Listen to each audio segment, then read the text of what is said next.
plan is brought to you by our stable of sponsors. The New Zealand jockey ranks have had a couple of new additions lately. Think Craig Zaki from South Africa and also, of course, Warren Kennedy. There's also a new Irishman in town.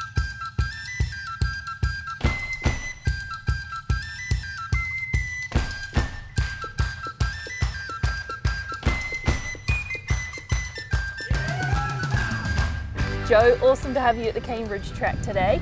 First of all, tell me, how did you end up in New Zealand? Yeah, so I've got a friend at home who's from New Zealand, and I've been riding a little bit for her back home, and so we kind of got talking, and she thought it might be a good place for me to try for the winter, and she put me in touch with Tim and Margaret Carter, and it's gone really well so far. What do you make of New Zealand since your arrival? It's a lot different. There are some big similarities in the kind of farmland and the way everything looks, but the racing's a lot different. Tracks are very flat, there's no hills anywhere, so it's something I'm not used to, but look, everybody's been really good since I came, and they're making me feel at home. What about the racing tactics? Have you noticed a difference there?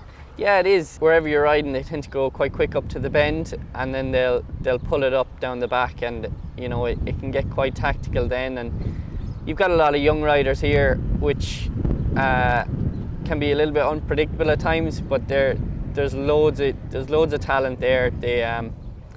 But yeah, it's definitely different, and you just kind of have to work it out as you go. Must have been a dream start for you. First day, you ride a double at Rotorua. Could you have imagined it going like that? No, that's it. It was just got off to an amazing start. I can't thank Tim and Margaret enough. They've been so good since I got here, and it was really a dream start. Tell us a little bit about you. How did you get into race riding? What's your background? So I've been riding horses my whole life.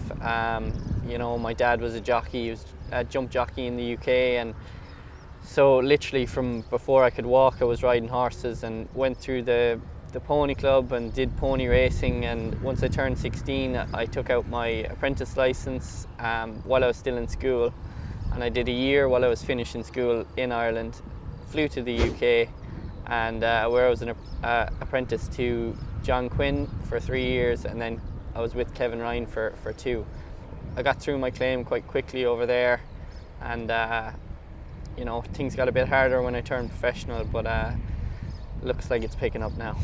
Have you had any other international trips previously? Have you ridden anywhere else other than England and Ireland? Yeah, we've had a few good trips away. I've done a winter in Bahrain. I've ridden track work in America a couple of times, and then we had a good horse a couple of years ago, a real good sprinter, and he got us a couple of really good trips away. We got to bring him to France for the Abbey, which is the big Group 1 sprint, and they also flew us all out to Qatar for him to compete at the Amir Sword meeting. What about aspirations while you're here? Is this just a short-term thing, or are you thinking possibly you could make New Zealand home? After the way things have started, I'm definitely think it could be a future home, you know, but look, we just got to keep getting on the right horses, and hopefully they keep winning.